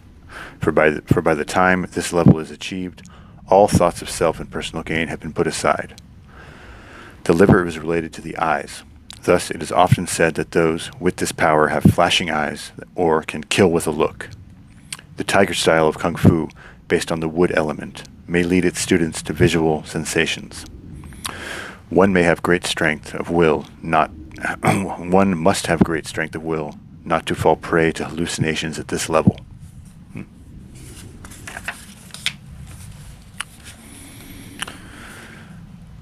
Chapter 6. Nei Kung, Internal Strength. Prolonged practice of internal exercises shown here enables the practitioner to gain some degree of control over his or her physical being. When this is accomplished, the genin, or lower self, is quieted and calmed, which permits liberation of the higher levels of being. Interestingly, the term genin is also applied to the field agent in ninjutsu, indicating to the higher ranks, chunin and jonin, that he is not above the third level of comprehension and so is concerned with survival and conquest rather than peace and harmony. Control of the body leads to control of the mind. When one knows how to control one's mind, the impossible becomes commonplace. To demonstrate this for the edification of others is an expression of ego. There is no need to prove one's power to anyone other than oneself. Those that have it know it. Those who do not can never even recognize it. There is no proof of anything. There are only lessons and tests. Control of the body. By concentrating on one's breathing, the mind becomes aware of internal sounds. In time, this will develop into the ability to withdraw the consciousness from the physical being to the inner sanctum and fortress of the mind. It is in such a state of meditative balance, the body is sustained and protected by the energized electromagnetic aura, which Western science has only recently acknowledged. Recently acknowledged back in 1985 when this was written, by the way. This permits the user to withstand extremes of heat and cold that are unbearable for the untrained, to breathe underwater, to be buried alive, and to walk through flames unharmed. Fakirs who walked on hot coals or sit on beds of nails are demonstrating this power. Depending on the student's degree of mastery, this state may be maintained for as long as concentration permits. With more experience, the disciple may develop superior balance, allowing him to adjust the weight of his body by muscular tension. This makes it possible to walk tight wires, climb walls more silently, and fall without injury. The art of ukemi, judo breakfalling, is based on this, as well as the technique of expanding or reducing the size of the body. The best example of this was the famous Houdini, who puffed up his chest when being bound with ropes, then relaxed and had sufficient slack to wriggle free. That's how he did it, that bastard. Conversely, the Hindu who folds himself into a trunk or jar that appears too small to contain him illustrates reduction. With this mental control, any part of the body can withstand injury without harm and may equally be used as a weapon. These techniques are referred to in ancient texts as the iron body styles and require kime, or focus, and genshin, or balance. Naturally, all this requires an expenditure of energy.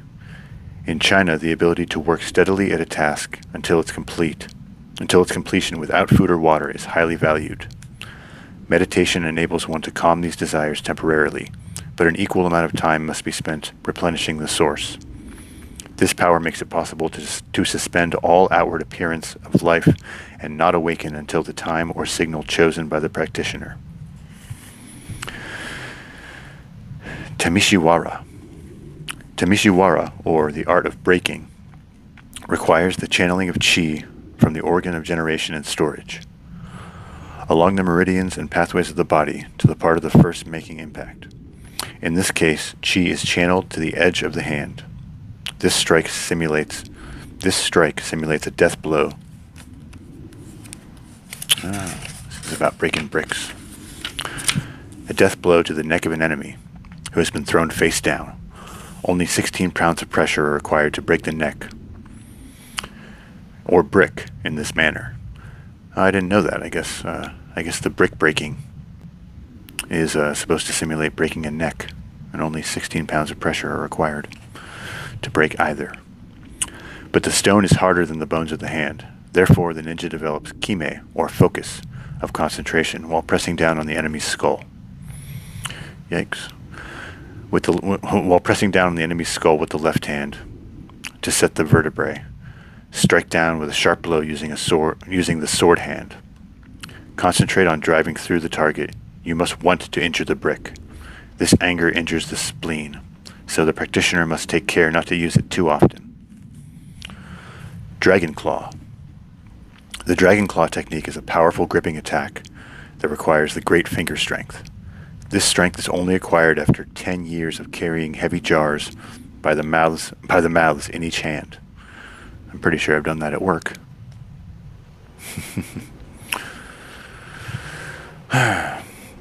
It is characteristic of the Black Dragon Ryu. Ripping a telephone book in half is a demonstration of this skill.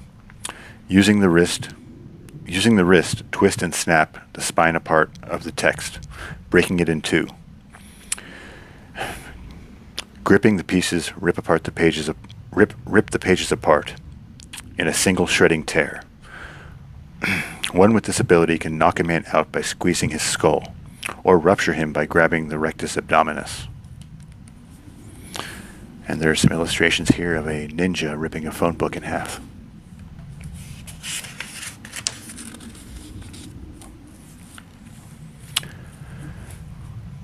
Chapter 7. Mental Powers. The ninja develops his mental powers to a fine art. His powers include mind reading, hypnosis, suggestion, impressionment, and other techniques of controlling the outcome of situations. Mind reading. Everyone has the power to intuit the thoughts of others. Some have developed mind reading to a fine art, while others continue to deny its existence. It is not that we hear voices, although this is possible, nor that we can transmit and receive symbols visually, the most common ESP test. It means that when we find a beloved family member deeply saddened by a loss, and we seek to comfort that person by touching him or her, at that point we feel a physical sensation of exchange. We have established a rapport. We can now experience in some small way the grief or joy of another soul. This feeling of oneness is characteristic of telepathy or thought transference, and is heightened by emotional stimulation or patient practice. The goal of mind reading, then, is the establishment of mental rapport with the subject. First, we must determine which type of person we are dealing with: visual, audio, tactile. Artists are essentially visual, dealing with color, shape, and visual images. Musicians exemplify the audio category, concerning themselves with tone, range, and sound, while sculptors might best express the tactile group. Working with texture and form is an interest to note. It is interesting to note that touch is the customary test of all reality for most people. Seeing an unusual object, they approach cautiously, then reach out to feel if it is there. Likewise, an eerie note or whistle emanating from behind a grate will eventually lead curious to feel for the vibrations at the source of the sound. The way to determine what type of person we are dealing with is to observe his or her eyes. The eyes are the windows to the soul. Visual thinkers look up when trying to remember or figure things out. Listeners look from side to side, and touchers look down when thinking. Observe to which quadrant the subject glances when thinking. To those who look above the level of the eyes or appear unfocused, think and remember in pictures. Those who look side to side are listening. Those who glance down and left remember by rote or chant. Those who glance to the right are touchers. Looking to the left indicates memory, to the right, reasoning. Holding the forehead, rubbing the ears, and stroking the chin are all gestures used to stimulate or encourage mental processes. Having determined in which category the subject should be placed, we must then adjust ourselves to his or her mode of operation. This is necessary because most people have no idea how they process information. They only know that they do better in some areas than others. While speaking to one who is visually oriented, use words like see, get the picture, or it looks like. This will make it easier for subjects to understand what you are saying and apply it to his or her own constructs of thought forms. Likewise, for listeners, phrases such as "it sounds like" or "it's been said" and "I hear what you're saying" are appropriate. For touchers, physical contact is best, but terms like sensation and feeling or impression can also be applied. We have now altered ourselves to conform to the framework of the subject. Since we cannot hope to alter him, the ninja knows that to influence the affairs of men, one must be outside the circle that presses them. We cannot hope to change others until we have control of ourselves. Another method whereby this may be accomplished, and one that is the most basic form of meditation, is to adjust one's rate of respiration to that of the subject. When experimenting with associates or practicing techniques together, always begin with this exercise. When the breathing of both parties is synchronized, rapport is achieved. The method may also be used on the unaware subject, since it is so subtle that it goes by unnoticed. Nonetheless, it is extremely powerful and effective. Also, synchronizing your body language with that of the subject can increase rapport. For example, you can feel how closely united soldiers on parade are, or church members with their heads bowed in prayer. This must be done carefully, or the subject may accuse you of mocking him derisively. Once sufficient rapport has been achieved, and it then becomes possible to direct the activities of the subject by leading him. This is a subtle form of hypnosis, not suitable for stage performance, but adequate for sharing a burden or giving advice. It is impossible to make another person do your bidding by sheer force of will, but if you can get him to follow you, he may accomplish things far beyond any imagined limitations, and you may be permitted to watch, hear, or feel the experience with the subject. The following is a good test of rapport. When you think you and the subject resonate like a tuning fork placed near each other, intentionally begin changing the breathing rate, then the posture, then the tone of the conversation. Do a topic of your choosing. If the subject is sad, remind him in terms he can use of happier experiences. If he has won a great or even modest victory, rejoice in it with him. Feel the electricity of each moment. Experience the magnetism of the charismatic individuals. Relive fond memories through the eyes of the elderly. Marvel at the wonder of an infant's curiosity. This is as close as one may come to telepathy or mind reading. It may be applied with equal facility to negotiation, investigation, or conversation. If one knows how, one can make the impossible seem commonplace. All right. They exist nonetheless. Those who practice soon find how well they work and how powerful they are. One thing should be noted with regard to reading body language. Whenever the individual makes one of the gestures indicated by Kuji in position, he or she is unconsciously indicating which state or mood is predominant at that moment. The hands need not to be folded together in the elaborate ritual shown here, but any time one hand covers the other, it indicates hidden knowledge. Whenever the arms or legs or fingertips are crossed, it is a gesture of defense. There are many such mudras, the study of which may consume a lifetime. Likewise, if one wishes to set the mood, it is possible to do so subtly by discreetly forming the mudras and not calling attention to them. In this way, they are perceived on a subconscious level. For instance, yawning is a semi-conscious gesture and one easily suggested to a group. Next time you are at a meeting which is exceptionally boring, sit in a comfortable position and yawn. You need not yawn widely, in fact. Make it appear that every effort is being made to conceal the yawn out of respect for the speaker. By this or other subtle cues, the rest of the audience can soon be made to doze off. This works well in classrooms and may be of some value in hostage situations. The more relaxed or even sleepy you appear, the greater the chance that others, even a kidnapper, may either be calmed or made to feel greater stress by having to stay alert. Also, if you, as the hostage, are asleep, you are non-threatening, and that inhibits feelings of hostility in your part. I think I've experienced that.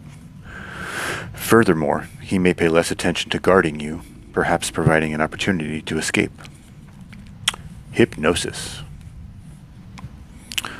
All right, we got 2 minutes. The ability to hypnotize others is largely dependent upon their belief that you possess some type of supernatural power. In fact, the ninja does. He possesses the power to control himself. Stage hypnotism is a performance in which both the performer and the volunteer subconsciously agree to participate in this way. The member of the audience becomes a part of the show, fulfilling his hidden desire to share this stage. Only those who are natural leaders and have a good self-image come forward. Nor should the reticent or unduly called or encouraged, nor should the reticent be unduly called or encouraged to take part, since they will become too easily embarrassed and self-conscious. Basically, the collusion between the players implies that the hypnotist will not injure or insult the assistant while they are on stage with him.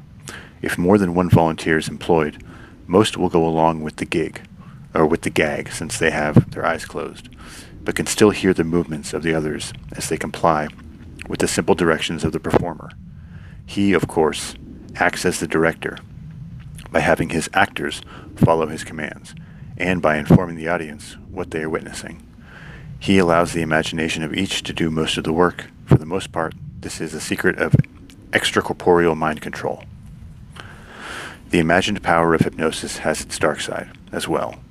After all, if one spends the day after day repeatedly manipulating the will of those who step forward at one man's beck and call, albeit for simple tasks, one might come to believe in one's power, one's self. Suggestion. Suggestion is the ability to plant a seed in the mind of someone else. If the beholder has an active imagination and sufficient motivation, that seed may grow and flourish. This is the basis for many legends of witch doctors, praying a man to death. Conversely, if the listener has sufficient self-confidence and a strong moral code, such seeds of destruction will fall on deaf ears, only to wither and die. A hypochondriac can be made physically ill by repeatedly asking him if he feels well. Supposedly objective feedback requires participation, since he must answer the question either aloud or internally. Eventually his mind will fix on some minor ache and magnify its importance until he consumes all his waking thoughts. The imaginary injury will then begin to manifest itself upon the body. This is sometimes known as psychosomatic. Mind over body illness. In Catholicism, there is a history of people manifesting spontaneous bleeding from certain parts of their body. This is known as stigmata. Of course, good seeds may also be planted and watered with sincerity. If every day one is told that he or she is looking fit and trim, whether or not it is true, sooner or later it will begin to sink in. The object of the remarks will actually begin to look and feel better in an unconscious effort to live up to the positive feedback. Suggestion is a simple and only partially effective technique. To be truly effective, it requires long periods of repetition. That way, the likelihood that the seed will be discredited or cut down is lessened, and it is more likely for the subject to accept the suggestion on his own volition and act on it independently. Okay. That's another half hour. Wow, hour and 42 minutes already. Jesus Christ. Well, hello everybody. Hello everybody. I'm going to set another 15 minutes. Excusez-moi. We'll finish off this section. Finish off 15 minutes.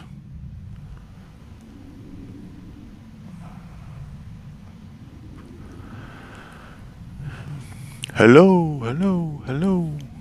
Anybody out there? There. Oh, man. I can definitely feel this kind of helping.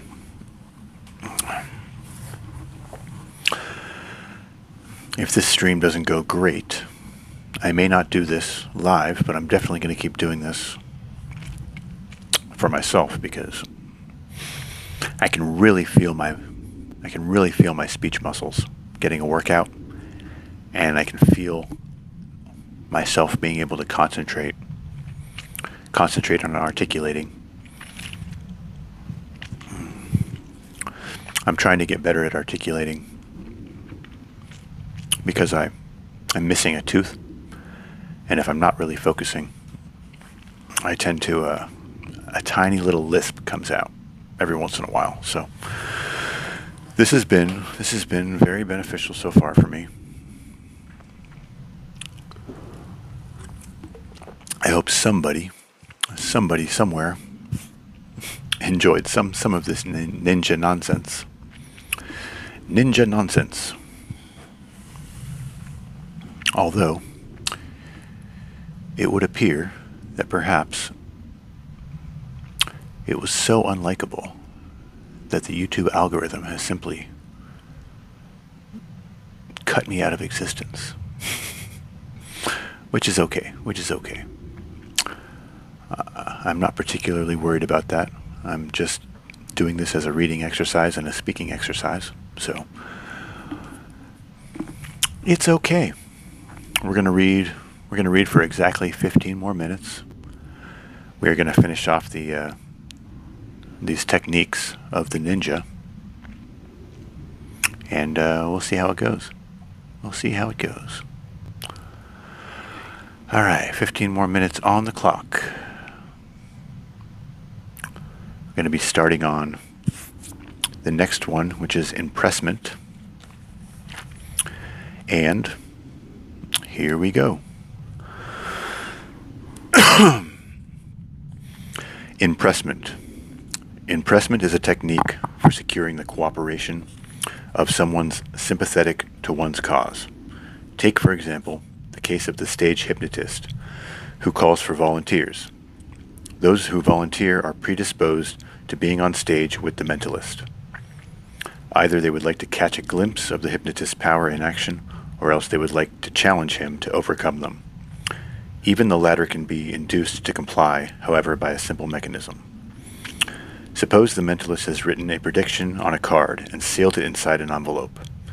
He asks for a member of the audience to come up and choose one of several cards from a tray upon which stand several pasteboards. Facing the crowd, as the assistant comes behind the table, he sees a note on the back of one of the cards. It reads, choose this card for a reward after the show. Or there might be a dollar bill taped at the back to induce him to choose the particular one. In either event, he has made his choice. Miraculously, it's the same as the prediction. Impressment is also used in military basic training. Individual is chosen from the ranks either for his exceptional skill or lack of the same, and directed to perform for the rest of the platoon. If he has any sense of self-pride, he is obligated to do his best, both by his own self-discipline and by the pressure of his peers, those with whom he must continue to interact. From time to time, this method reveals natural leaders. Although impressment is a form of discipline used in prison camps where inmates are obligated to follow orders for fear of punishment or reprisals. In either event, it differs from suggestion in that the former is subliminal, while the latter is a question of choice. Also, impressment is a form of discipline used in prison camps, where inmates are obliged to follow orders for fear of punishment or reprisal. In either event, it differs from suggestion in that the former is subliminal, while the latter is a question of choice. Controlling options.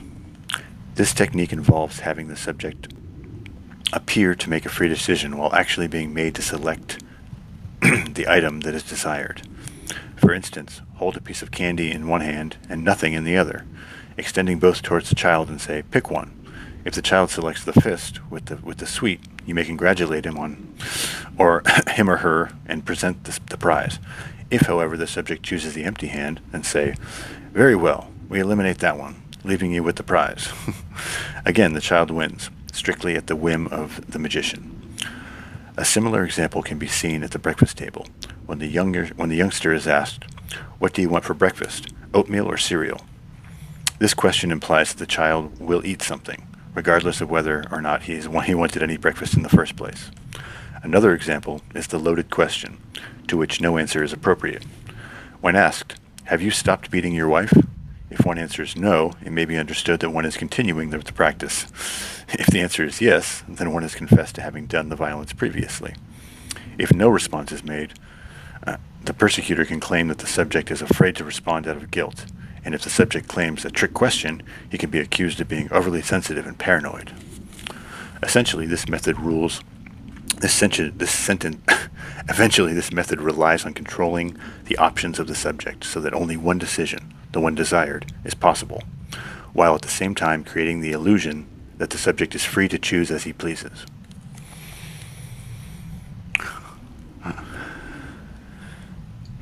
Hypnosis in combat. In combat, his men jitsu, the way of the mind gate, means the ability to make the enemy do what you want in spite of his own best interest. As previously described, we can make it appear that his self-interest will be served by impressionment and so on. But it is also possible to manipulate his behavior by means of trickery. The late Bruce Lee often spoke of what he called motor setting. Motor setting the opponent in battle. Advance making a simple attack and let the enemy parry it. Do this twice. On the third repetition, advance as before, but attack to a different quarter. The enemy, having been programmed by the simple pattern of strike and parry, will observe the cue and begin his block a third time. This time, however, the strike is to a different target. According to the creator, Jeet Kune Do. This tactic works almost every time. I think I've heard of that. Jeet Kune Do. A simpler version of the classical feint. The dragon style is a good example of this. If one makes alternating flying and low sweeping attacks, the enemy in defending against one opens himself to others. Another effective tactic is to use psychological ploys, such as making the enemy angry by taunting him, thus encouraging him to attack wildly. Feigning injury or helplessness to draw the enemy into range for a strike may be placed in this category as well. A third very effective tactic the ninja is target denial. By using his evasive abilities, the ninja avoids the enemy's thrusts and strikes. This, of course, frustrates him. General Sun Tzu has said, "The art of war is based on deception. It is also based on reflex and misdirection."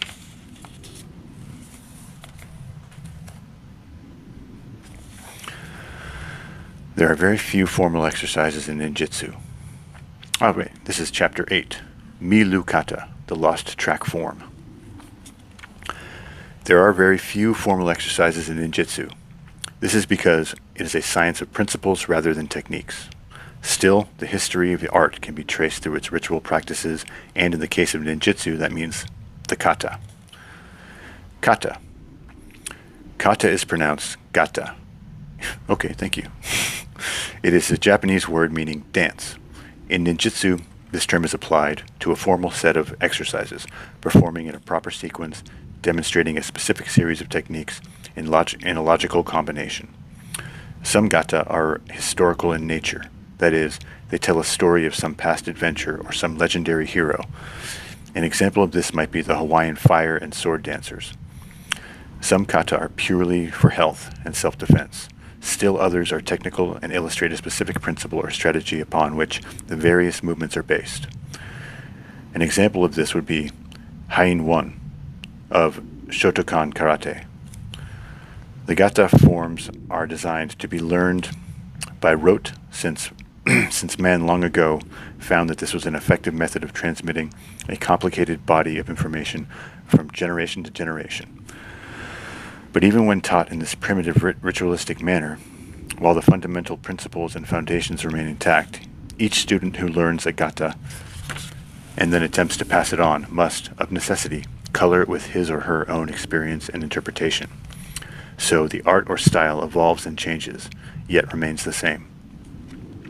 This is the meaning of the saying, "The way that can be told is not the eternal way." The way that can be told is not the eternal way. Of course, the more classical the artist, the more exact his forms are. That is, the more successful he is at imitating his instructor, who, it must be hoped, was equally accurate in his own study. Even then, some masters hold back some techniques from poor students. These also are lost to the sands of time. How gata forms came about is an interesting story.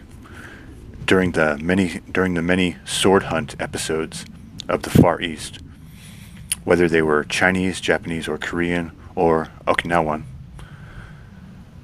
unscrupulous rulers tried to disarm their subservient peoples by forbidding them to possess weapons. At first this applied primarily to katana swords, but when the peasants proved themselves still too strong, any device was considered deadly. To this day, knives with blades longer than 2 inches are forbidden in some districts. Thus, the population was reduced to fighting barehanded, and when they became too good at that, boxing was forbidden. Even to practice a martial art was considered insurrection, so secret societies were formed and training was concealed. That must have been what Steven Seagal was talking about. All right. Kata up that cake. Hi, Jackie. Only got a few more minutes. One of the methods by which this was accomplished was kata. By combining the practice movements with the rhythm of music, students could claim they were only dancing. Oh, interesting. One of the methods by which this was accomplished was kata. By combining the practice movements with the rhythm of music, students could claim they were only dancing, and since they were not striking each other, it was difficult to disprove. In modern times, forms competition accompanied by music is still a popular aspect of tournament play. That's interesting history. The tune, melody, and tempo all contribute to the mood, allowing the performer a free rein to flow with the expectations and attention of the crowd. Emperors and rulers never seem to learn that when representative measures are all implemented, regardless of the justification, the people will tolerate it just so long. Then they will find some means of fighting back. Ain't that the truth? Ideas cannot be killed, nor can spirit be crushed.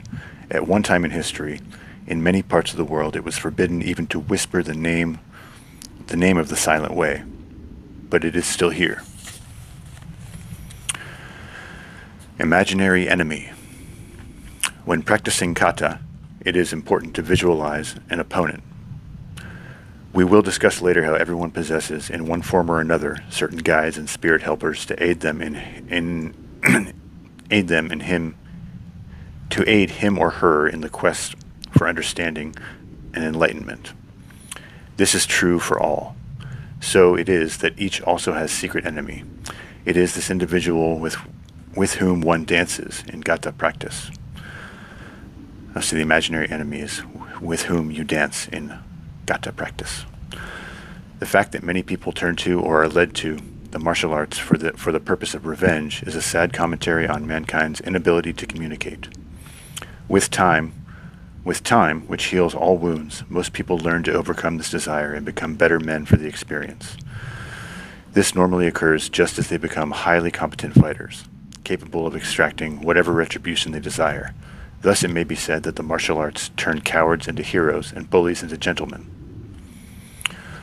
Until that moment of enlightenment, however, one must cope with the need to get even, or mete out justice. The sage has taught that such feelings of anger may be diverted to energy, and since it is a powerful force, difficult to deny, it should not be wasted. Therefore, in kata, we fight an imaginary enemy. At the beginning of many forms, the performer is asked to stand for a moment and compose himself before beginning the exercise.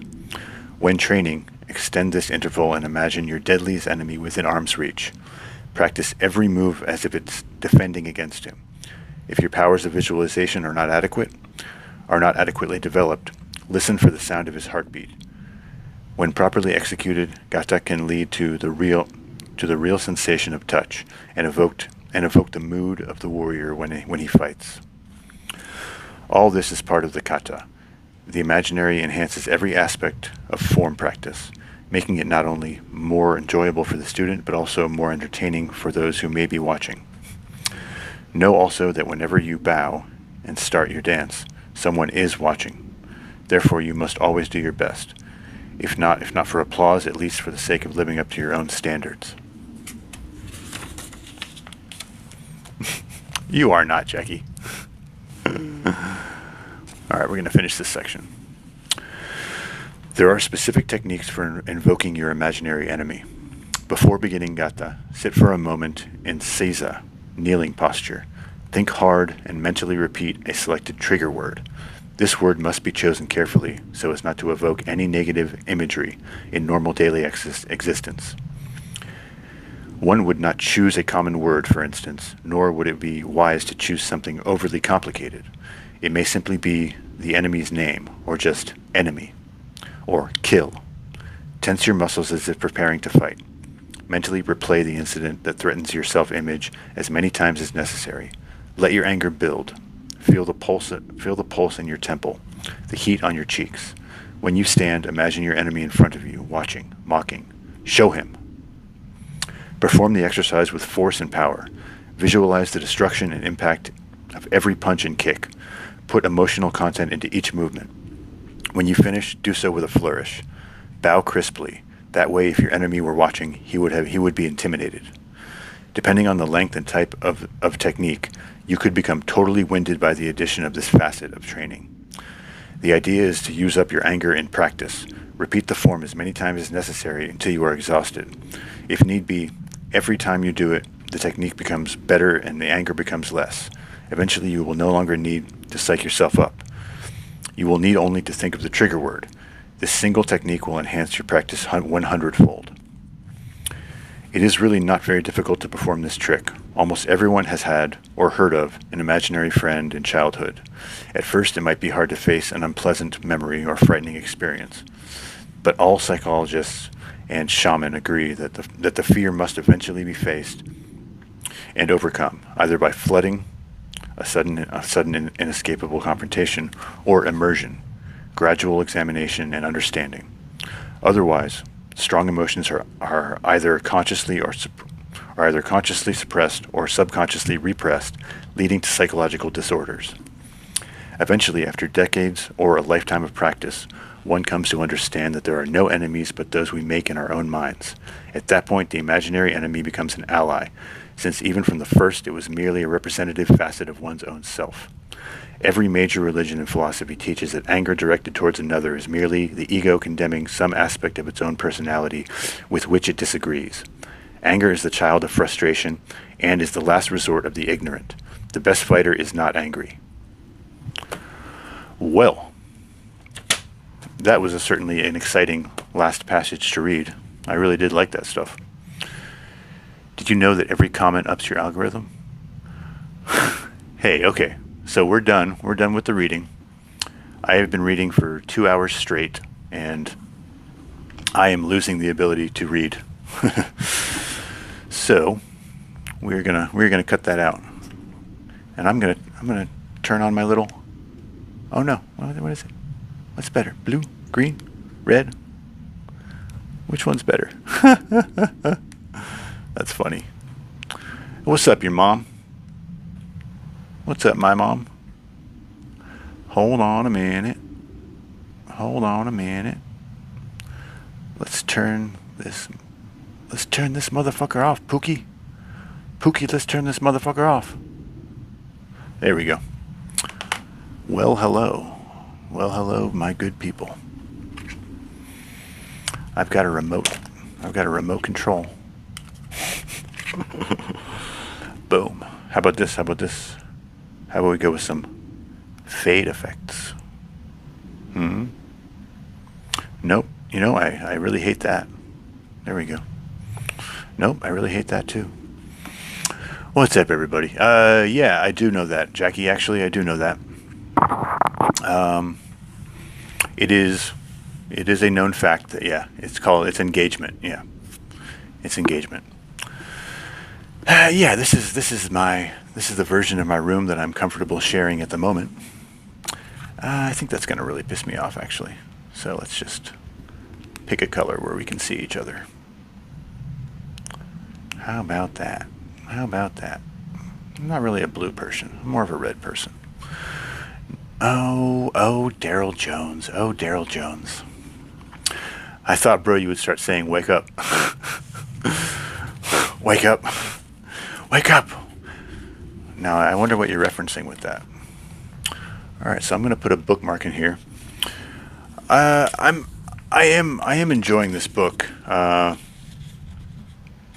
am noticing that having to focus on trying to articulate, which is the point of reading, this kind of takes away from my ability to comprehend and retain as I read, which would be different, you know.